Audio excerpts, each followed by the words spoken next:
Class, and today's topic is on your greatest enemy.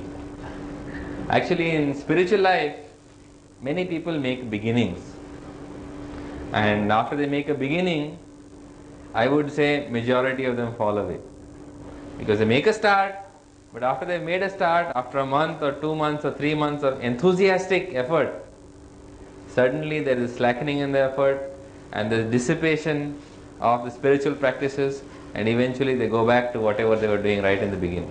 I have not seen it once or twice or thrice, I have seen it hundreds and hundreds and hundreds of times.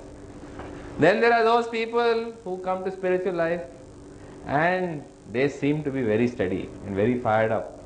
And they remain in spiritual life very active, very enthusiastic for a year, 2 years, 3 years, 4 years, and then they fall away. Then there are those who come to spiritual life, and after coming to spiritual life, after 10, 15 years, after taking sannyas, after being given the appellation of Guru, suddenly they vanish from the scene of active spiritual life. So, when we see this happening to people around us, we must try to understand what is really happening. Because if we don't understand what is happening to people around us, it can happen to us also. In fact, spiritual life is like a battlefield. And there are people who are being shot all around us. And unless we know where the bullets are coming from, it's very likely that we will also fall victim to the same bullets. In fact, we often ask people that what do you think is your greatest obstacle in spiritual life? Or we ask people, what is your greatest enemy in spiritual life?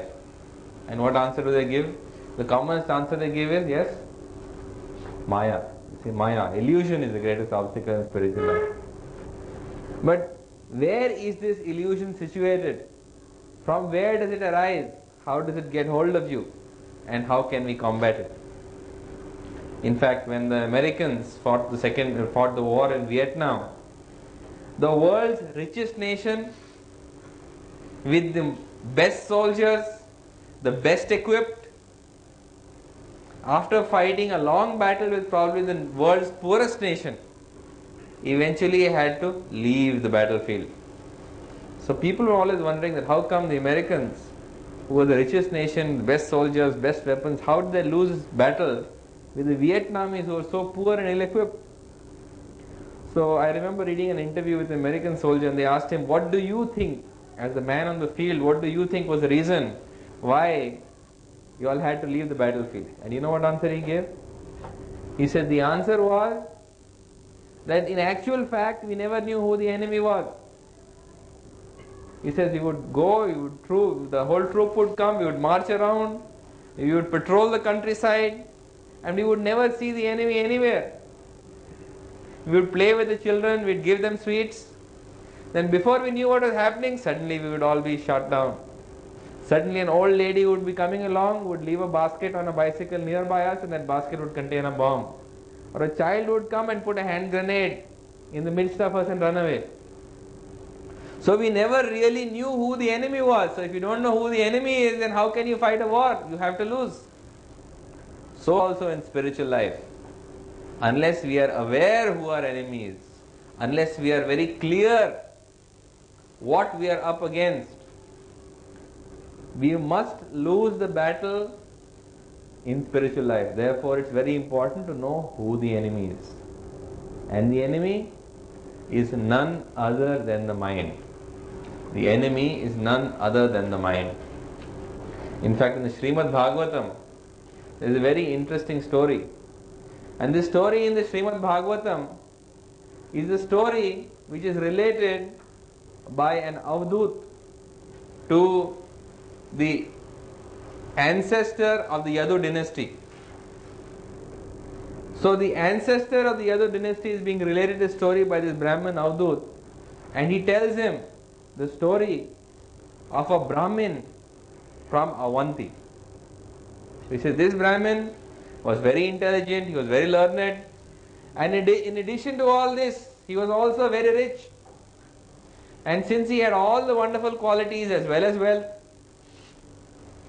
he had large family, many relatives living with him, many friends, many business associates. and he was leading a happy life. But one day what happened? He lost all his money. He lost all his money, he lost all his livelihood. Completely, absolutely. When he lost all his money, what happened? First of all his friends left him. Every single one of his friends left him. Actually, this is one of the tests. How do you know who your real friend is? Your friend is one who sticks to you through thick and thin. Your friend is one who sticks to you and knows what is best for you, and even if things are not going well for you, he remains with you. In fact, the other day somebody told me, he said that when I've started becoming God conscious, when I've started becoming Krishna conscious, now my friends have started abandoning me. They say, "Arey Sala, you're not eating meat, how can we call you to our house? You don't serve alcohol in your house, how can we come there? There's nothing to entertain us." So I said, then you know who your real friends are. Because the real friends will prepare food that you eat. The real friends will come to visit you even if you don't serve alcohol. These are your real friends. But the best way to find out who your friends are is when you have lost everything. And this poor Brahmin of Avanti, he discovered that when he lost all his wealth, he lost all his friends also. All of them were fair weather friends. So when he lost all his friends, gradually, even his relatives began to abandon him. First the extended family, because he was living in a large joint family which he was supporting. And then gradually everybody, even his children who were grown up, left. And finally his wife also left to go and live with her children. And this poor Brahmin was left all alone. He had no friends, no family, no wealth. And being all alone, he thought about the situation that he was in. And he thought that maybe God has been kind to me. He has taken everything away from me so that I can depend on Him. So let me, now that I have lost everything, let me take wholeheartedly to spiritual life. And this Brahmin took the order of sannyas. So he became a sannyasi. So you would have thought that now that he has made a great step in spiritual life, he has entered into spiritual life, and having entered into spiritual life wholeheartedly, now there should be no problems for him. But in actual fact, his problems had only just begun. Because although he had taken sannyas, nobody showed any respect for him. When he would walk through the streets, people would say, this fellow, when he had a lot of money, he was a very proud man. Now that he's lost everything, he is taken to spiritual life. Now that he's in difficulty, he is taken to spiritual life. So nobody had any respect for him. When he would walk through the streets, children used to pelt him with stones. People used to talk rudely and abusively to him. When he used to sit down and eat food by the bank of the river, children used to come and spit on the top of his head, or they would try to pass urine when he had spread the food on the ground. When he was sleeping, people would steal his bag of beads, they would steal his sannyas danda. When he would take a Maun Rath, they would come and they would beat him with sticks. So that being beaten with sticks, he had no choice but to open his mouth and say something, even if it was in pain. So this was the miseries that this poor Brahmin of Avanti went through. This was the misery that he went through.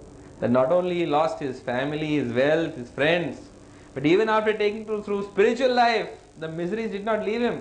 In fact, people persecuted him more and more and more.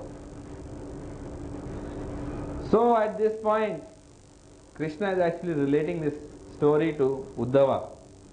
So Krishna tells Uddhava in the Uddhava Gita that this Brahmin was able to tolerate, he was able to bear all the sufferings and all the miseries simply by singing what is known as the song of the Avanti Brahmana.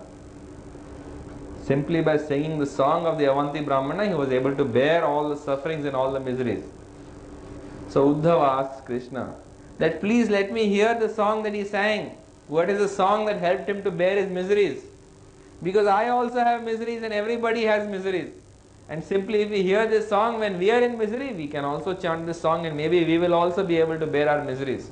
Because in this world, nobody is free of misery. This is known as Dukh Alayam or Shashvatam. This is a place of misery where everything is temporary. It's also known in the Bhagavad Gita as Anityam Sukham Lokam. This is a place where nothing is permanent and there is no happiness in this world. It's Sukham Lokam.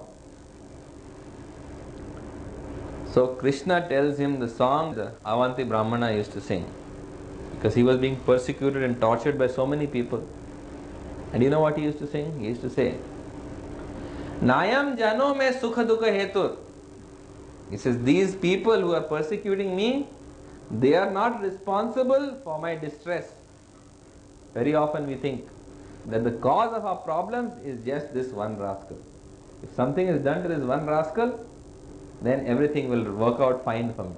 That person may be anybody. It may be your father. In Kali Yuga, it may be your father, it may be your brother, it may be your business partner, it may be your boss, it may be anybody, maybe your employee, maybe your employer.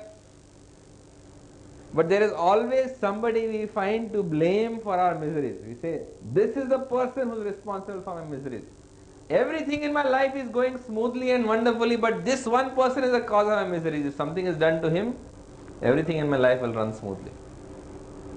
But he says very clearly, he says, Nayam jano me sukha dukha hetur. No, he says, these people are not responsible for the miseries that I am suffering. He says, Na devata atma griha karma kal. No devata. Sometimes we feel that if we do not propitiate the demigods, then they will cause suffering and misery for us. I remember one gentleman who came and told me, he says, you say that Krishna is Supreme Personality of Godhead, but I have been worshipping Ganesh. Every year I bring him to my home. Now this year, I know that if I don't bring Ganesh to my home, what will happen? He will bring misery on me, because he will not be satisfied. He will inflict all kinds of misery on me if I don't bring him this year. So I am forced to bring him. So what happens? You often blame the demigods that, oh, because I have not done this for this devata, or I have not done this for that devata, those devatas will trouble me and harass me and bother me. I remember my friend used to feel that if on Saturday he did not go to Hanuman Mandir, then he was in bad trouble. Why? Because he would be put in a difficult situation. So people always believe that some demigod or the other is going to bother him. So he said, no devata, not the demigods, not these people are harassing me, these people are not harassing me, neither are the demigods harassing me. No devata, atma. Sometimes we feel the body. Atma also means body, it also means mind, it also means soul. Here it means body. So sometimes we feel our body is causing us distress. Today I met one patient who was telling me, he says, doctor, everything in life is wonderful for me. Only this body of mine is causing so much pain and distress and misery.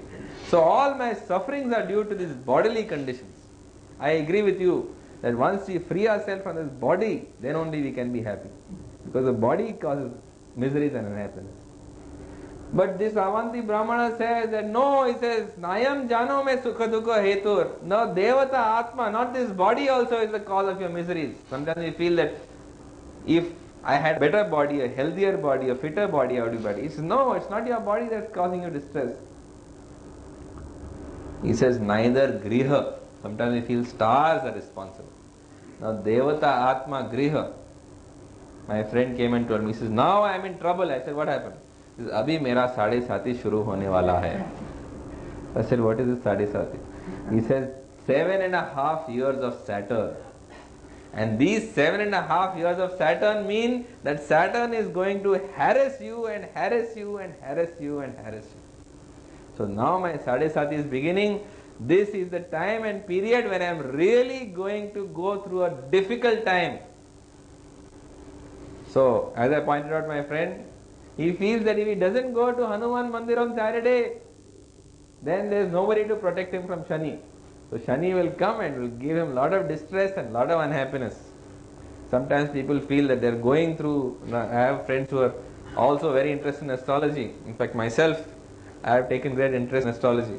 So people feel that because I am going through the Mahadasha of the worst period, worst planet in my horoscope, I am going through great difficulty. Now I have to suffer for 10 years. And after this 10-year Mahadasha is over, only then I will have a comfortable time in life. But this Brahmin says very clearly, he says, Nayam jano me sukha dukha hetur na devata atma griha. Not even the stars are responsible. He says, no, griha karma kal. Sometimes we feel that karma is responsible for my suffering. All the impious activities that I have done in the past, These impious activities that I have done in the past are bearing fruit today. And because the impious activities of the past are bearing fruit today, therefore I am studying. I am suffering. In fact, there was yesterday I met one lady who was saying, my mother, she always says that when sufferings come upon her, she says, ye to mere pichle janam ke karma honge. That's why I am suffering. So she blames the karma that she done in the past for the present suffering. But he says, no, not even your karma is responsible for your suffering. And neither Kal. Sometimes we say that it is eternal time that is responsible for all our miseries, because time takes everything away. It takes away family, friends, relations. It takes away money, it takes away a job, it takes away eventually your own life. So sometimes people blame Kal. So he says, not even Kal, not even time is responsible for my suffering. So Nayam Jano me Sukha Dukha Etur no Devata Atma Griha Karma Kala. Never blame all these people for your miseries. It's not people who are torturing you. Neither the demigods, nor your body, nor your bad stars, nor your past karma, not even eternal time itself. Then what is responsible for the suffering? This was identified by the Brahmin of Avanti, and because he was able to identify the main cause of his suffering, he was able to tolerate the miseries. And what did he identify as the cause of his sufferings? He said very clearly, he said, Mana param karanam amananti sansara chakram parivartayedyat. It is my mind and my mind only which is the cause of all my sufferings. It's my mind and it's my mind only which is the cause of all my sufferings. And he says, and it is my mind that drags me again and again into the cycle of birth and death. So the cause of the miseries is not other people. The cause of miseries is not your body, not the demigods, not your bad stars, not your previous karma, not even eternal time. The cause of all your sufferings in this world is none other than your own mind. It is your mind that is your greatest enemy, and it is your mind that is the cause of your suffering. Sometimes people say that, no, I don't agree, it's my mind. These things are actually real. Things are actually troubling me. I have got a diseased body. I am going through my Sadhisati period. I have offended the demigod. I have performed bad karma for which I am suffering today. But these are only external manifestations of suffering. The actual suffering takes place inside here. The actual suffering takes place inside here. It takes place because of your mind. For one who has controlled his mind, there is no suffering. Therefore it has been said that the mind is your greatest enemy, your mind is your greatest friend. For one who has controlled his mind, the mind is the greatest friend. But for one who has not controlled his mind, the mind is the greatest enemy. In the Bhagavad Gita, Krishna says, Bandhur atmana atmanastasya yena atmayava atmana jita anatmanastu shatrutve vartet atmayava tu shatruvat. That the mind can be your greatest friend or your greatest enemy. For one who's controlled the mind is the greatest friend. For one who has not controlled the mind is the greatest enemy. And the mind is the cause of all suffering. You see people who are going through unimaginable difficulties, but they are unshaken by them because they have controlled their mind. That is the definition of a person who has controlled his mind. So once again, it is the mind which is your greatest enemy. It is the mind which is the cause of sufferings. And finally, it is your mind which makes you fall down from spiritual life and re-enter into material life. Actually, you cannot get rid of your mind. Your mind is your constant companion. Where you go, your mind will go with you. I remember one boy came to me and told me, he says, I am absolutely disgusted now with what I am doing here in India. I've got serious plans to emigrate to America, and once I go to America, I'll be happy. So I told him that, look, you're still young. You may go to America, but if you go to America, you're taking your greatest enemy along with you. Your mind is going to accompany you right from here to America. And the cause of your misery is not your external circumstances. The cause of your misery is your mind. And if you are not able to control your mind, then you will be taking your misery on your back along with you. I remember we used to have the stories of Sinbad the sailor. So in Sinbad the sailor, there is an example of Sinbad the sailor who's marooned on a desert island. And when he goes on a desert island, what does he find? He finds an old, hunchbacked, wretched-looking man sitting on the beach. And that hunchbacked dwarf, old man, he looks at him and says that I am crippled and hunchbacked.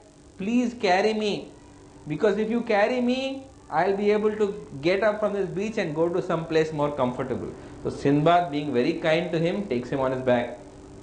But once that old man is on his back, he has great distress, because that old man is the old man of the sea, and he has no intention of getting off from Sinbad's back. Not only he sits on his back, but he locks his ankles behind Sinbad's shoulder blades and holds on to Sinbad's hair and ear, and he makes him go here and there and here and there, and he bites him and kicks him and he boxes him until Sinbad does exactly what he wants. So our mind is like the old man of the sea on Sinbad the sailor's back. Try as you may, you cannot get rid of him. And that mind will accompany you, and it will force you to do exactly what it wants to do. You know that it is bad. You know that you shouldn't do it. You know that you should be doing something else. But your mind will drag you and force you and pinch you and box you and pull your hair and pull your ear and force you to do exactly what you should not do. And try as you might, there is no way that you can take the mind off your back. Because the mind is the most difficult thing to control. In the Bhagavad Gita, Krishna is talking to Arjuna, and Arjuna tells him, he says, Chanchalahi mana Krishna pramati balavad dridam tasyaham nigram manye vayoriva saduskaram.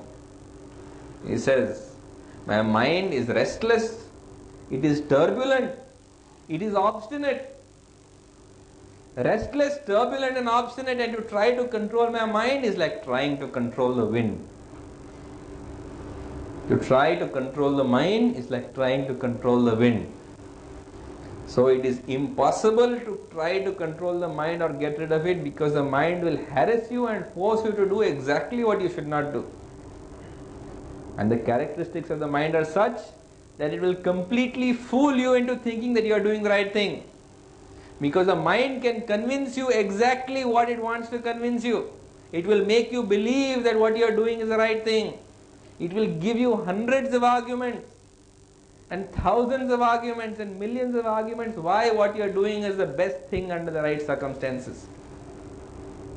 And no matter how you try to approach the mind will try to escape from your efforts to control it. It's like trying to kill a cockroach. Anyone here tried to kill a cockroach?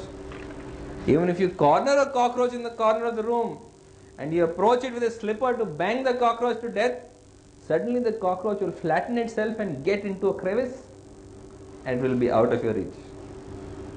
So the mind is like that. At least cockroach you can see, the mind you can't see. Sometimes you think you are the mind. So how can you actually control the mind or kill it? Because it is absolutely impossible to try to control it by normal means. It will escape, it will wriggle, it will squeeze, it will rationalize, it will argue and explain to you, and it will convince you that what you are doing is the right thing. This is the nature of the mind. And the qualities of the mind are such that it has got three main defects. What are the three main defects of the mind?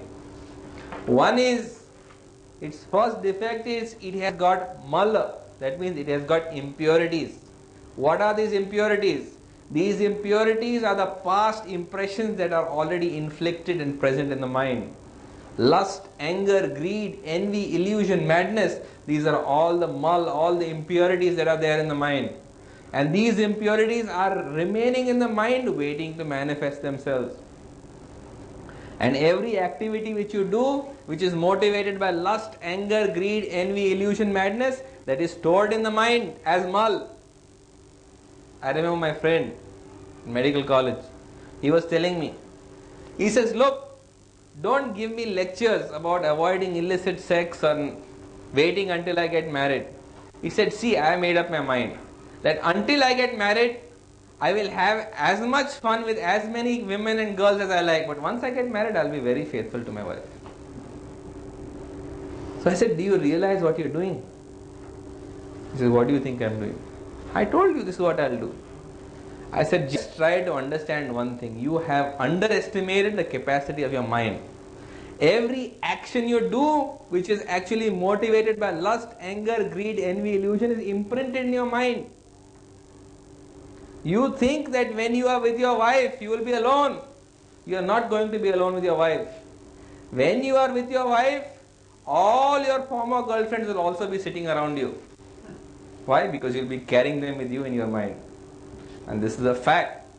I told him, you do what you want and you tell me after you get married whether what I said is correct or not. And you will notice that you are never alone with a woman that you have married, because you are carrying with you that mull, that impurities. And those impurities in the form of those women will accompany you wherever you are. You are carrying them as your baggage on your back. These mental impressions are permanently installed in your brain now. So this is the mull that everybody carries around. Then we have vikshepa. The mind is always tossing. It's always restless. It can never sit in one place. It is impossible for the mind to sit in one place. In fact, the mind has been compared to a street dog. Have you seen a street dog anywhere? Dog never sits in one place. It's always looking for some interesting smell, and it will go to one place, find something interesting. After some time it will get bored. Again, it's always roaming from one place to the other. It can never be sitting in one place. Therefore, it goes from one place to another place to another. What happens to the street dog? It gets kicked. It goes to one place. When it gets a kick, then it leaves and goes to the next place. That is the nature of the mind. The mind will pursue one train of thoughts until it gets one kick. Then when you get a kick, mental kick, and you realize that, oh, I was not doing the right thing, then you will still go in another direction. And so this is the nature of the mind. Like a street dog will go sniffing in all the dirtiest places until it is forcibly kicked and thrown out. In fact, the mind is also compared to the monkey. The monkey cannot sit still on one tree. It's always swinging from branch to branch. It's always swinging from one place to the other. This is the nature of the mind. It is always restless and it is always turbulent. It can never sit still in one place. And don't think that you can actually try to control this restlessness. Have you ever seen mercury? Mercury in a thermometer? Try to take mercury in a thermometer and close your fist over it. The mercury will slip out from between your fingers. And when it falls, each one drop of mercury will become hundreds of drops of mercury. Hundreds, literally hundreds, you will see shiny globules of mercury on the floor. So also the mind has a tendency that it can never be gripped, because it always slips out of your grasp. Not only it slips out of your grasp, but it goes in 1 million directions. It goes in 1 million directions. And lastly, the mind contains within it the ability of avarana. That is, it covers over. How does it cover over?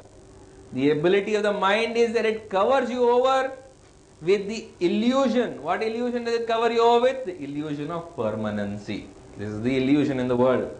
In the Bhagavad Gita, Krishna says that na sato vidyate bhavo na bhavo vidyate sata ubayor api drishtantas tva anayos tattva darshibi. That of what is unreal there is no continuation, and of that which is real there is no cessation. This is what learned seers have concluded. That if something is unreal, then it will not last. But if something is real, it will be permanent. But in the world we see around us, what is permanent? Nothing is permanent in the world. Nothing is permanent. Can you name anything just now which you see with your eyes, hear with your ears, smell with your nose, taste with your tongue, touch with your skin that is permanent? Nothing that you can perceive through your senses is permanent. And yet the nature of the mind is, it will convince you absolutely that whatever is around you that you can perceive with your senses is permanent and will always be there. In fact, it is said that the illusion of the mind has got two abilities. It's called avarnatmika shakti and prakshepatmika shakti. Avaranatmika shakti is covering over and prakshepatmika shakti is pulling down. So I remember when we used to go and play in the swimming pool. One fellow would swim underwater and catch that fellow's leg and pull him underneath. Another fellow would come from the top and hold his head down to see that it didn't come up. This is the nature of illusion of the mind. It pulls you under and then forces you down. It keeps you covered up. It sees that you don't come up for air. Therefore, this is the nature of the mind. And to control this mind is more difficult than anybody can imagine. In fact, people have struggled to control the mind for hundreds and thousands and millions of lifetimes. And yet, sooner or later, they always fall down. We have the great example of Vishwamitra Muni. He meditated for 60,000 years. After meditating for 60,000 years, his mind was attracted by the tinkling of the bells on the feet of the beautiful dancer.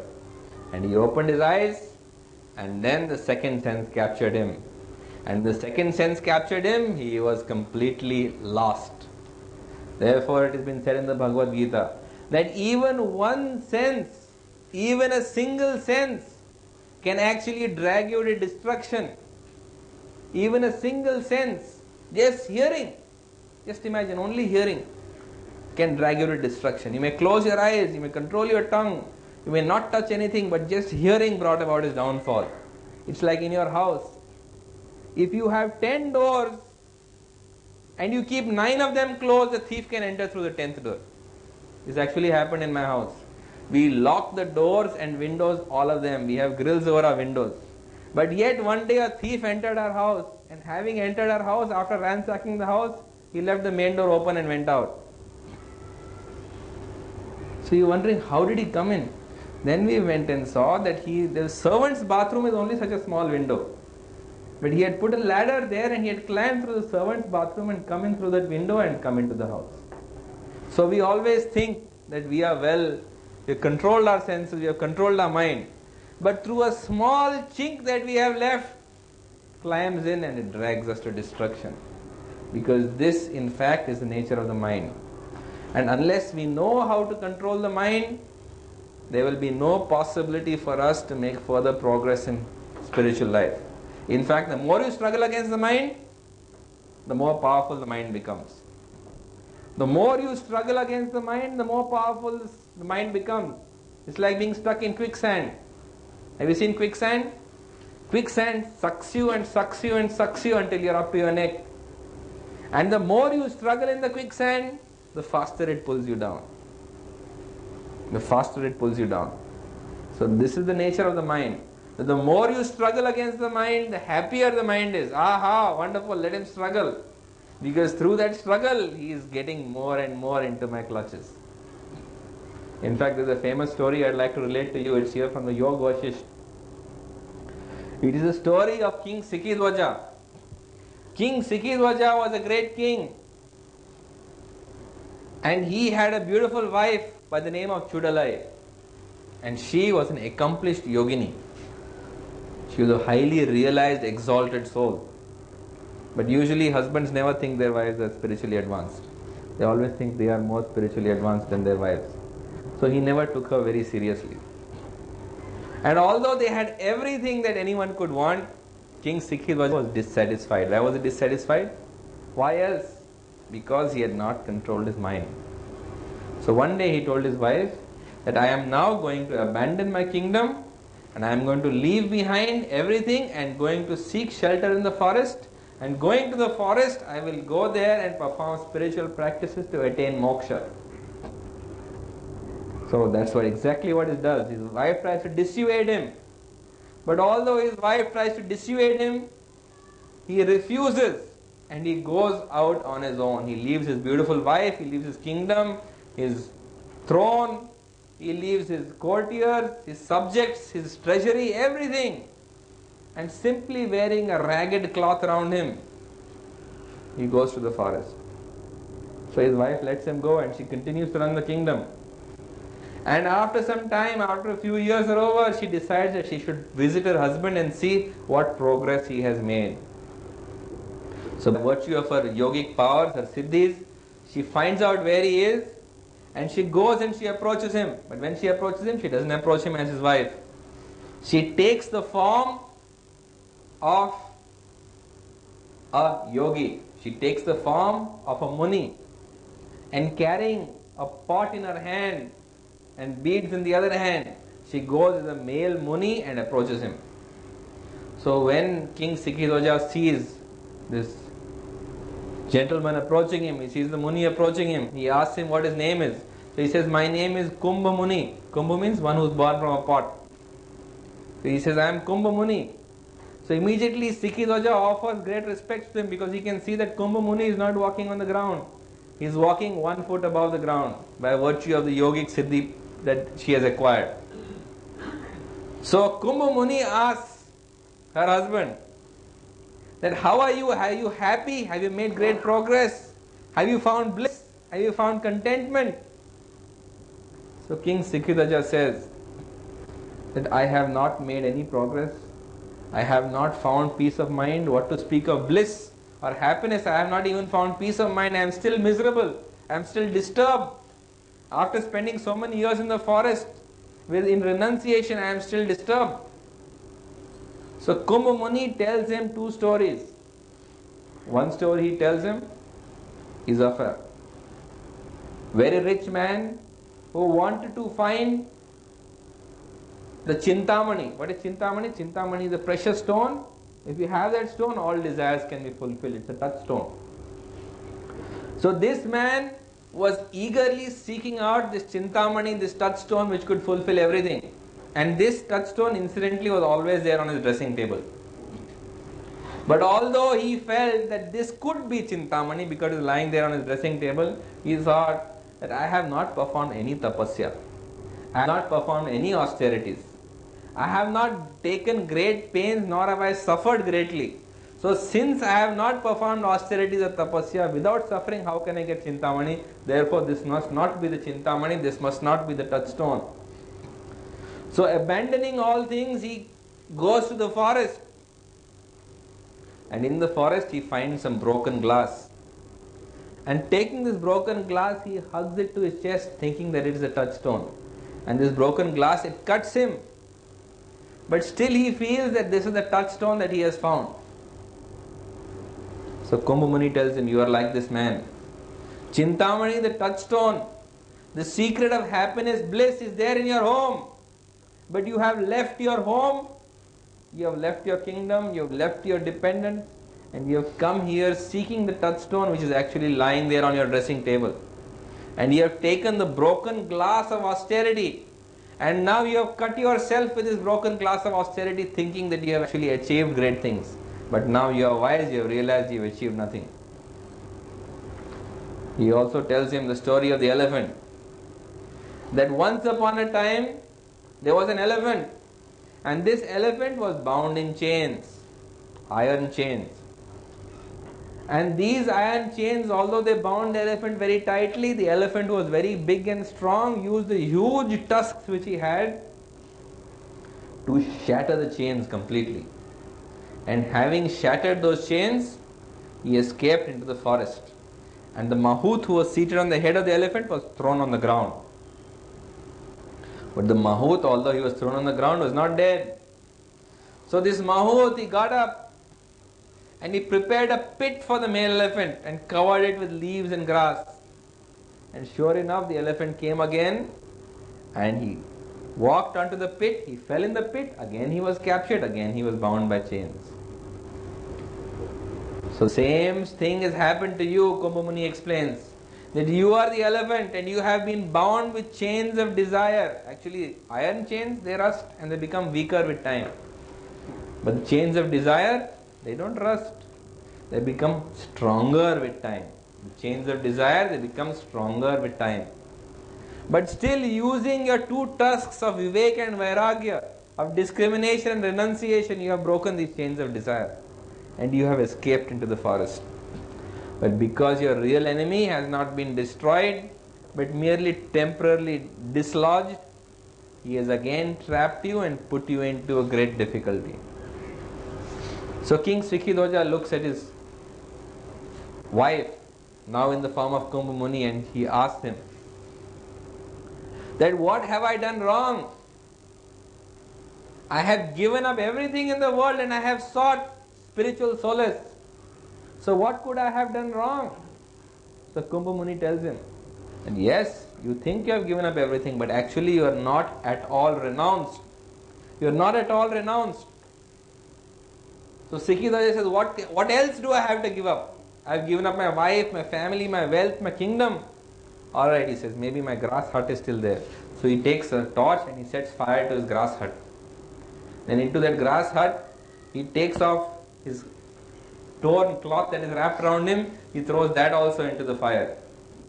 And now standing naked before Kumbha Muni, he says that now I am renounced, now I have nothing. Look at me. So Kumbha Muni says that you have still not renounced, my dear friends. You have still not renounced anything at all. So Kumbha Muni looks around him and says, well, what else I have to renounce? Okay, maybe I am in a beautiful lush green forest. Now I shall go to the desert. So he goes to the desert where there is no greenery, no vegetation, where the temperature is intolerable. And now looks at Kumbha Muni and tells him that now I have renounced everything. So he said, still you have not renounced anything.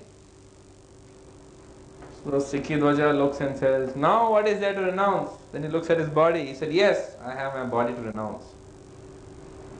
So he goes to the top of a cliff and he says that now I renounce my body, and he's about to jump from the cliff.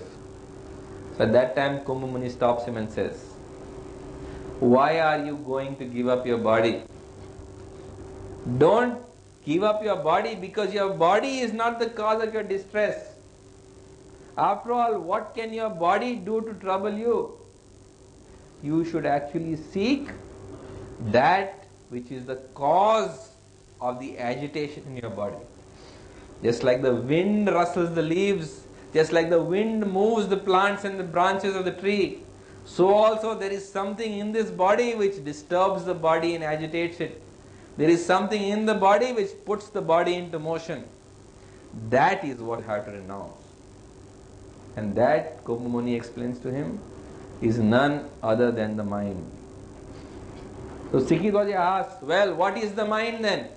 Explain to me what is the mind. Because if you explain to me what is the mind, then I can actually try to give it up. So Sikhidaja is explained by Kumbha Muni. He says that the mind, your greatest enemy, is nothing other than ignorance. Another name for mind is ignorance. Another name for mind is ignorance, because what is the mind? The mind actually does not exist. It actually consists of a bundle of unfulfilled desires and impressions that you have carried forth with you. Every desire that you have had which has not yet been fulfilled is present as your mind. The bundle of unfulfilled desires, the vasanas that you possess, that is your mind. All your past impressions, every past impression that you have of events past in your life, your mental impressions or your karmas, they are actually existing as your mind. So your past karmas are your mind. Your unfulfilled desires are your mind. That is what your mind really consists of. That is why your mind is termed as ignorance. He also explains to him that what is the seed of the mind? The seed of the mind is ahankar. The shoot is the intelligence. The stem is the mind itself. And the leaves and branches are rag and dvesh, likes and dislikes. That when the mind arrogates and says, I, me and mine, the mind is termed as ego. When the mind discriminates and says this is right and that is wrong, the mind is termed as intelligence. When the mind feels that I like and do not like, it is termed as manas. When the mind actually remembers, it is known as chit or memory. So, when it desires and rejects, it is sankalpa and vikalpa. So, this is the nature of the mind. And in actual fact, this mind is the cause of all distress. Because what happens, I have explained to you in my course, that when you die, you leave this body, the spirit soul leaves the body, but spirit soul takes with it its companion, and that companion is the mind. Just like Sinbad the sailor carries the old man of the sea on his back. When you leave your body, you carry with you your subtle body or your mind. And it's your subtle body or your mind which is actually a bundle of unfulfilled desires and your karmas which forces you to accept a new body. It is your mind and mind only that makes you accept another body. That is the cause of rebirth. So in fact, one who has learned to tackle the mind is one who has learned to be free of the cycle of birth and death. So he asks her that how can I get rid of this mind? How can I solve the problems that I am suffering from simply by controlling the mind? So Kumbha Muni explains to him that if you want to control the mind, you should understand that you have to use a similar substance to control a similar substance. Just like if you have mud on your foot, you can take sand, and by putting sand on the mud, you can rub the mud off, because the sand will absorb the water and will allow you to make your foot clean. If you have diarrhea from drinking milk, if you take buttermilk or if you take dahi, your diarrhea can be solved. If you have a thorn in one foot, you can take another thorn to take out the first thorn. So also he explains that if you want to conquer the mind, you have to use the spiritual mind. That if you want to control your material mind, you have to use your spiritual mind.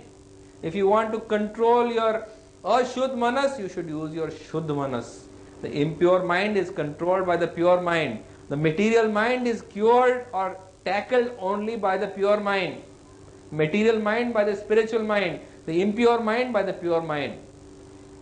But first of all, you should know what is the difference between the spiritual mind and the material mind. The spiritual mind is attracted to God. This is the first characteristic of the spiritual mind. This is the first and most important characteristic of the spiritual mind. It is attracted to God. This is the nature of the spiritual mind, is to be attracted to God. Therefore, it seeks out God and godliness in all things. It seeks solitude or the association of devotees. It seeks the association of Mahatmas and sons. It seeks solace in the scripture. It is entertained by kirtan.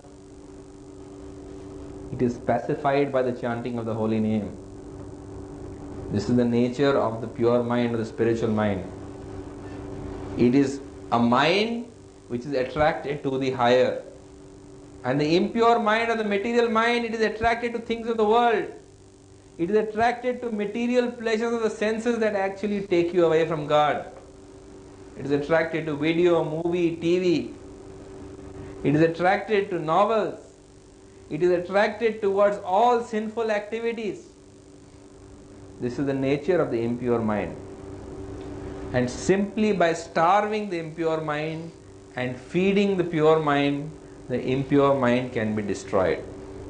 So she explains, Kumbha Muni explains to him that if you want to conquer your mind, simply use your spiritual mind or your shuddh manas to control the lower mind by rejecting all activities that make the impure mind strong, and instead engage in activities that make the pure mind stronger, and naturally it shall come out as the victor. So this is exactly what Sikhi does. He chants the holy name, he does kirtan, he does meditation, he worships God, and by performing all these activities, eventually in course of time, he tells Kumbha Muni that now I have controlled my mind, now I am peaceful, now I am happy. So to test whether he has really controlled his mind, Kumbha Muni tells him that I will see you in the evening, and when I see you in the evening, I will decide what further things you should continue doing. Until then, you keep on continuing on the same path that you are. In the evening, when Kumbha Muni comes, he says that, my dear King Sikhidwaja, I have received a curse from Durvas Muni. I was traveling, and when I was traveling, I met Durvas Muni, and because I happened to insult him, he gave me a curse. And the curse that he has given me is that I shall become at nightfall. Every night I shall become a young and lusty woman. And every night I shall become a young and a lusty woman. So Sikhi-Dwaja looks at him and says, well, whatever God does, He does it for the best, so don't worry. If that is what He wills, let it be. In the night you become a lusty woman. You shall still be my spiritual master, you shall still be my guru. And come nightfall, and Kumbh Muni becomes a young, beautiful, seductive woman. So after 3 days, Kumbh Muni, in the form of this young, beautiful, seductive woman, approaches King Sikhi-Dwaja and says that I know that I am your spiritual master, I know that I am Kumbh Muni. But at nightfall, what happens? I become a young, beautiful, lusty woman, and I cannot control myself when I see a young, handsome man like you. So my request to you is that why don't we get married? We can perform Gandharva Vivah here. And you please become my husband and keep me happy. Because what to do when I am in this body, these urges have to be fulfilled. So King Sikhi-Dwaja says, alright, whatever you say, I will do, because you are my spiritual master. Whatever instruction you give me, I shall fulfill. So they perform Gandharva Vivah and he lives with her as his wife. In the daytime he becomes Kumbh Muni. In the night time he becomes this young lusty woman who is his wife. So after some time, this Queen Chudalai, who is actually Kumbh Muni, who has now taken the form of this young lusty woman, she decides to test him even further. So she now comes before him in the form of King Indra. And coming before him in the form of King Indra, she tells him that, my dear King Sikhi-Dwaja, we have observed your austerities, and everybody in Indralok is highly enamored of you. All the great celestial maidens in the heavenly planets, they want to enjoy with you. So I have been sent here by special request from Urvashi and Rambha, who want me to bring you back so they can enjoy with you. And please come to heaven, you will have great heavenly delights, and the most beautiful celestial maidens in the 3 worlds will entertain you and enjoy with you. So King Sikhi-Dwaja looks at him and says, thank you so much, but I am content and happy. I am engaging my spiritual practices here. I am following the instruction of my spiritual master and I am completely content. There is no need to disturb me at all. So the Queen Chudalai, who is the form of Kumbh Muni, who has now taken the form of Indra, she is very happy that her husband has controlled his mind to the extent that although he is living with her in the form of a young lusty woman, he has actually controlled his mind that he is not tempted by somebody outside. So she decides to test him even further. And to test him even further, at nightfall, when she takes the form of a young lusty woman, when King Sikhi-Dwaja is coming to meet her, she gives him the illusion that she is embracing a young, handsome, naked man and enjoying with him. So King Sikhi-Dwaja comes there, he sees this woman he has married embracing a young man, and seeing them over there, he says, please excuse me, and he goes away. So immediately this woman leaves the man and runs after him and says that I am so sorry. I am very sorry for what I have done. But what could I do? When I am imprisoned in this body of mine is not controlled because it has so many desires. And I gave in to the desires of this body. So please forgive me and please accept me as your wife. So King Sikhi-Dwaja looks at her and says that no problem. Just go back and continue doing whatever you are doing. I am happy, I am content, I am peaceful. I am not disturbed, I am not agitated, I am not even thinking about what I saw. Please go complete whatever you are doing and then come back. No problem. So then Queen Chudalai realizes that now he has actually controlled his mind. Now he has actually fulfilled the goal of life, that is to control the mind. And having controlled the mind and realized God, he is completely blissful and content under all circumstances. So she now reveals to him that what he saw was merely an illusion created by his yogic powers, And so also Kum Muni and Indra were also illusions created by her. And that she is none other than Queen Chudalai, his own wife. And after explaining this to him, she asks him, what do you want now? Do you want to remain here in the forest, or would you like to go back to your kingdom? He says, your instruction is my command.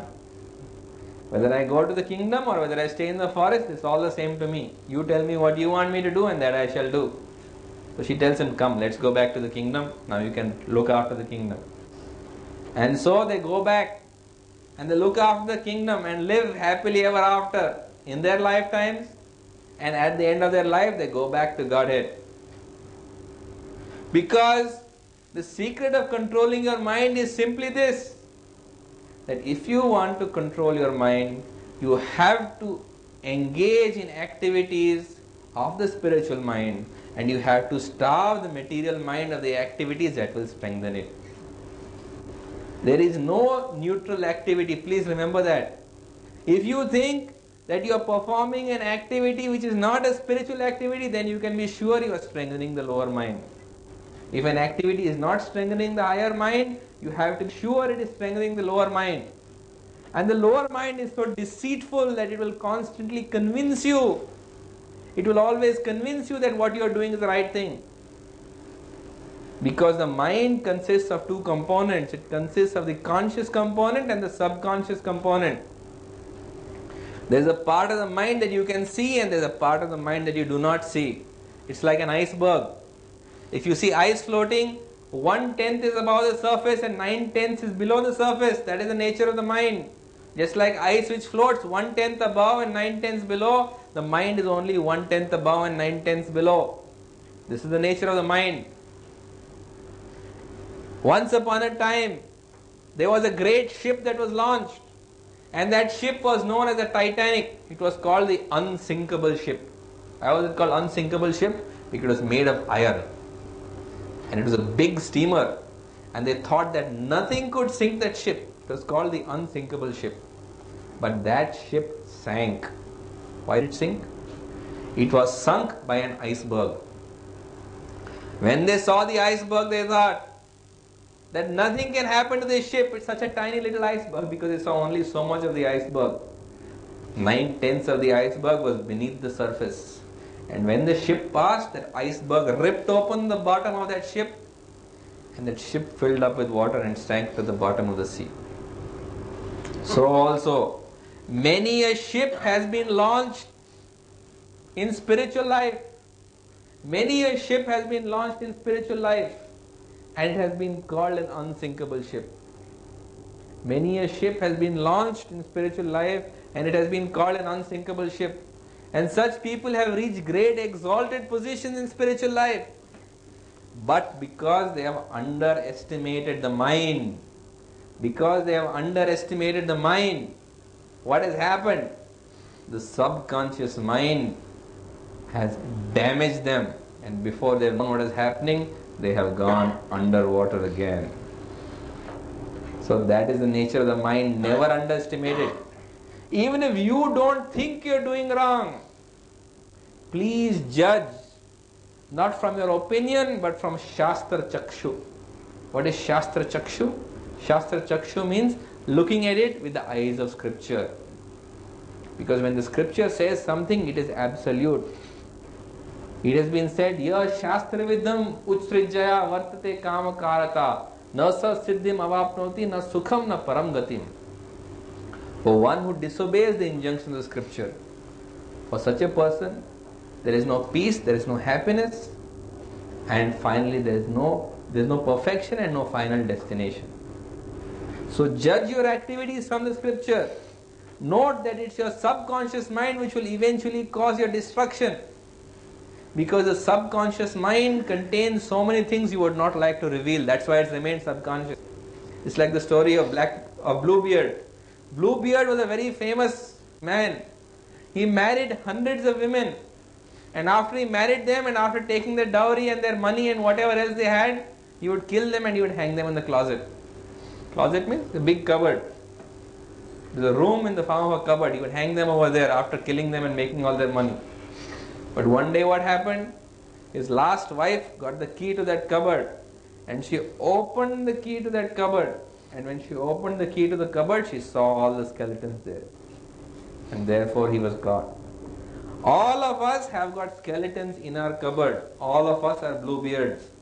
All of us have done so many things in the past that we don't want them to see the light of day. So what happens to those things we have done which we do not want to see the light of day? We have put them in our own bluebeard's cupboard. And that's our subconscious mind.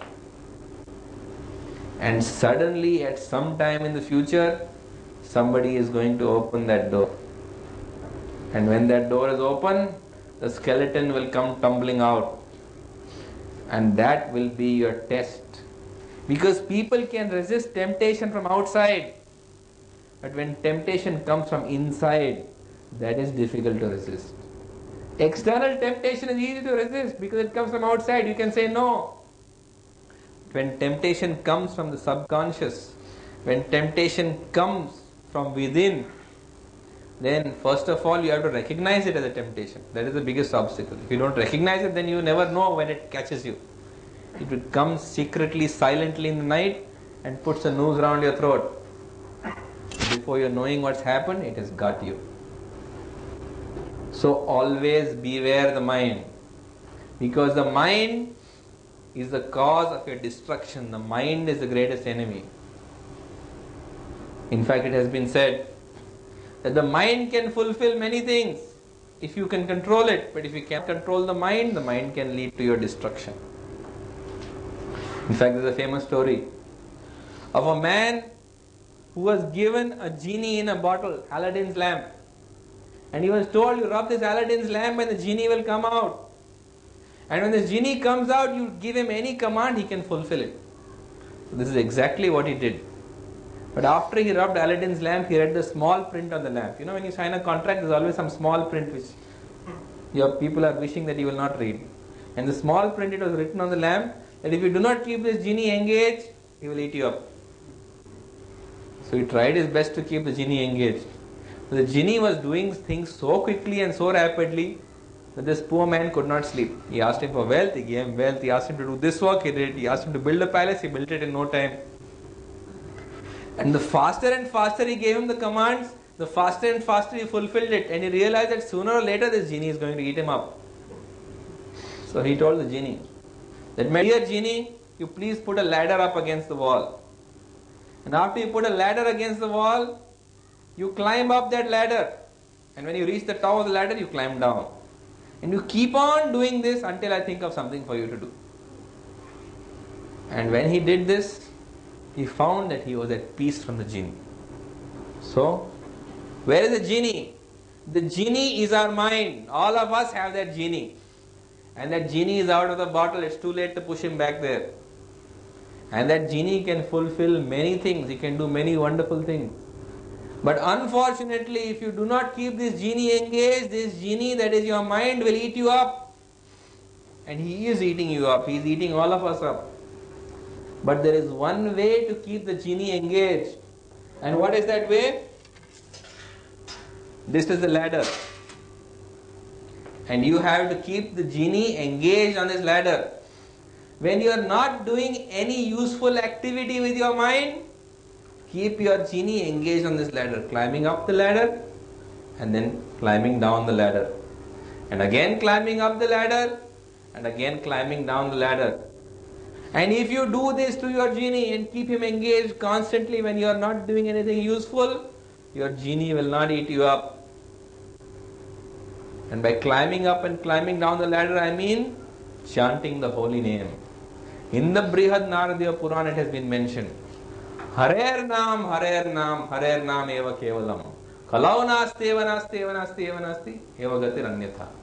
There is no other way, there is no other way, there is no other way to control your mind other than by chanting the holy name, chanting the holy name, chanting the holy name. Just imagine that when you drive a car, what happens? When you reach the traffic light, if you keep the engine running and you keep your foot on the clutch, your clutch plate will get worn out. You have to put your gear in neutral. You have to put your mind in neutral. You have to put your mind in neutral by chanting the holy name. So whenever you are not doing anything useful, immediately put your mind in neutral gear in its position of rest, in its natural transcendental position as servant of God, chanting His name. And simply by performing this activity, you will get immediate relief from the distress of your mind. Many people think that, oh, I am already chanting. Kya bol raha hai? Every time chant bol raha hai. But I am already chanting. I am not getting relief. Are you chanting all the time? If you want relief all the time, you have to chant all the time. Krishna says, Ye yatham am prapadyante tam tathaiva bhajami aham. To the extent that you surrender to me, to that extent I reward you. I am not just saying chanting 16 rounds in the morning and then ho gaya and tossing it in the back of the cupboard. I am talking about chanting all the time. Constantly chant the holy name. Kirtaniya sada hari. Always chant the holy name. There should never be a time when you are not chanting the holy name if you are not doing something constructive and useful. If you simply remember this one thing, your life will be completely different. But we often slacken in our intensity of chanting the holy name. We always think that we can engage our mind in something useful, when actually what we are simply thinking is dragging us down and further into distress. If you are not doing something useful, that means you are not serving God in some way with your mind. You are serving Maya. There is no two ways. It's only black and white. There are no grey areas. It has been said, Rite artham yat pratiyeta na pratiyeta cha atmani yad vidyat atmano mayam yatha abhaso tatatama. That everything that is not connected with me, that is understood to be Maya. Krishna says in the Srimad Bhagavatam. So anything that you are doing which is not connected with God directly or indirectly, that is illusion. Therefore, that is indication for stopping that activity and chanting the holy name. It is said that every time you open your mouth to talk about something that is not related to God, it's compared to the croaking of a frog. You know what the frog does? It opens its mouth, quack, quack, quack, it croaks. And simultaneously with its rear leg, it thumps the ground. What is it doing? It is trying to attract the opposite sex. But as a result of this thumping and croaking, what happens? The snake realizes that there is something delicious and tasty. And the snake comes and swallows up the frog. So also, we are all subject to the snake of time. Kala is a serpent. And that serpent is waiting for us to open our mouths on some useless topic. And is simply waiting to come and swallow us up. Life is short. Open the paper every day, you will see how short life is. And the most unexpected people die in the most unexpected ways. You never know when your turn will come. So do not waste a single moment. With every rising and setting of the sun, you are one day closer to death.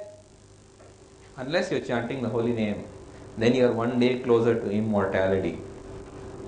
Because by chanting the holy name, we become free of our mind, we become established in God consciousness, and we control our mind. And what happens when we control our mind? Jeet atmana prashantasya paramatma samayita sitoshana sukhadukeshu tatha man apmanayo. For one who has controlled his mind, Paramatma or God is already reached. And for him, heat and cold, joy and sorrow, honor and dishonor, they are all the same. Then no matter what miseries come to you in life, you are not affected by them. Dukheshu anudvignamana sukheshu vigataspriya. Vita raga bhaya krodha stitadi muni uchyate. In the midst of misfortune, your mind will not be shaken. In the cause of great excitement, you will not be excited. You will be free of attachment, fear and anger. You will see everything as equal. It is said, Jnana Vijnana Triptatma Kutasto Vijayatindriya Yukta iti uchyate yogi samaloshrasma kanchana. That one who has achieved this control of mind, who has achieved God, is unshaken by misery, he is not excited in happiness, honor and dishonor are equal to him, heat and cold, happiness and sorrow are equal. If you put before him gold and a stone, he looks at gold and stone in the same light. He looks at gold and stone in the same light. And furthermore he says, Suryan mitrarya udasina madhyasya dvesha bandhushu sadhu papeshu sama buddhir vishishyate.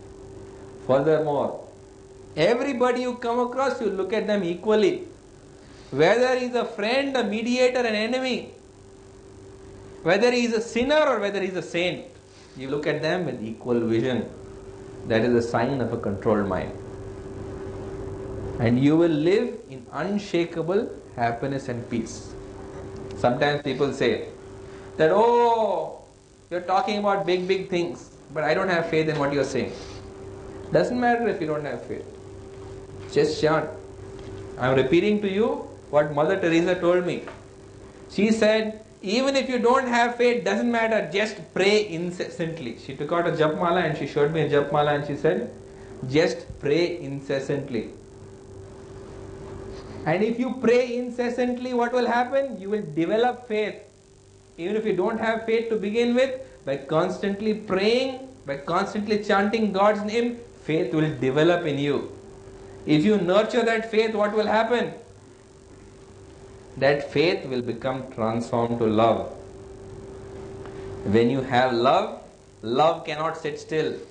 Love wants to serve. You cannot sit still. You want to serve God in some way. Something you must do. So that love automatically becomes service. And when you perform service, she said, you get unshakable peace. So first, pray incessantly, chant incessantly, kirtaniya sadahari. Then faith will come even if you don't have it now. And that faith, if you nurture through bhakti yoga, it will become love. And because where there is love, there must be service. You will serve God in some way, and when you serve God, you will get unshakable peace. So, Hare Krishna, thank you. Any questions? Yes.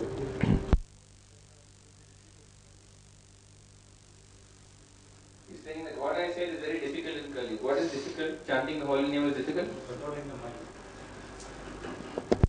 Controlling the mind means chanting the holy name. Is it difficult?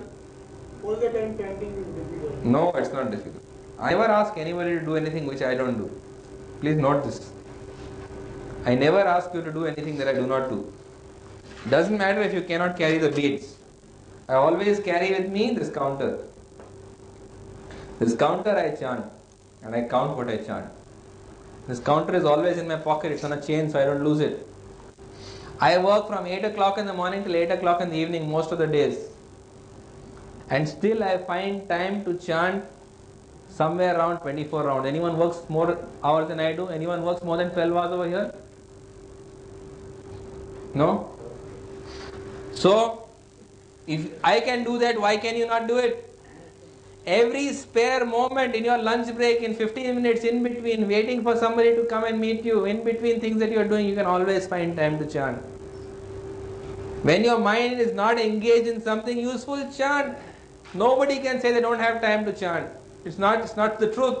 Your mind is preventing you from chanting. Your mind is preventing you from chanting. Your mind is telling you that I can't do 16 rounds, so why I should chant at all? Maybe one day when I can do 16 rounds, then I will do chanting.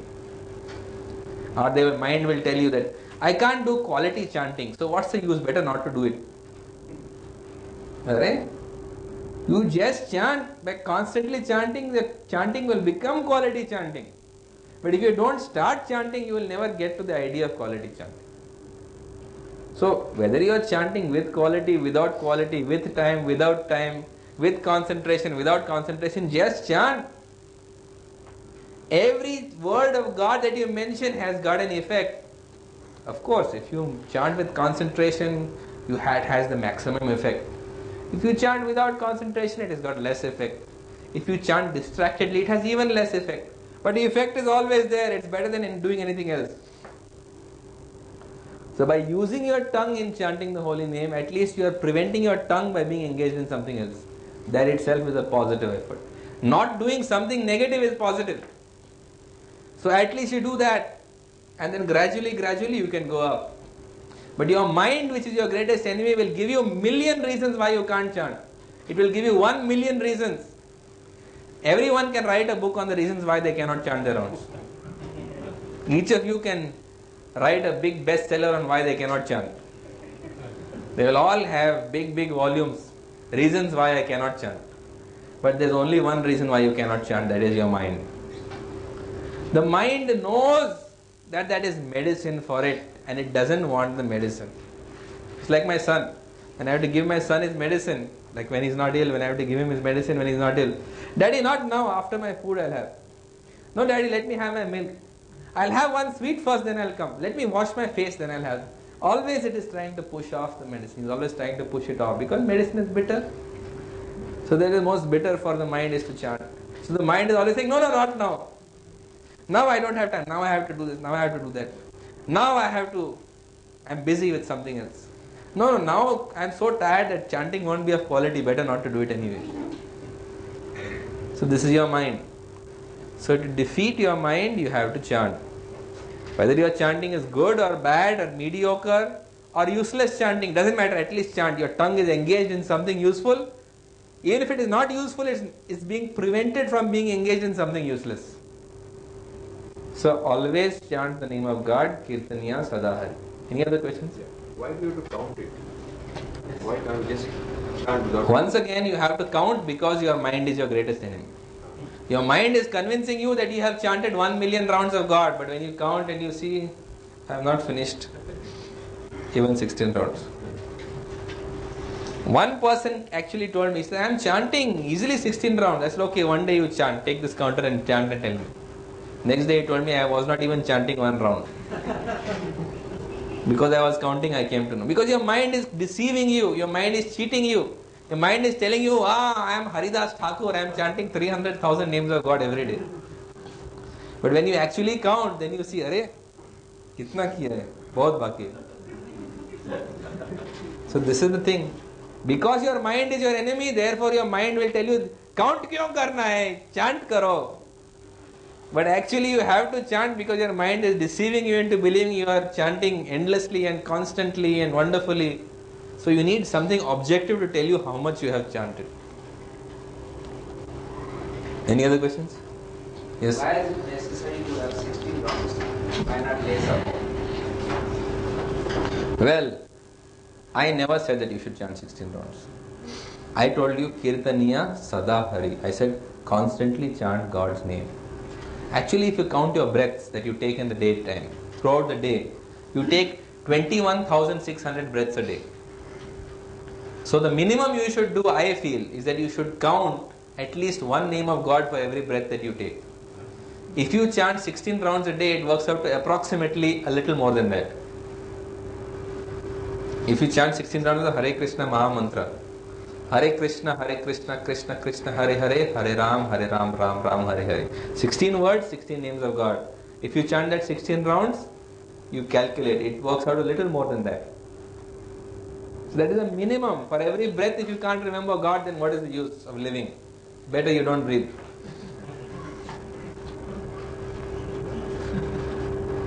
Any other questions? You got all the answers. Alright, then I think we should start controlling our minds right now. Let's have the lights off.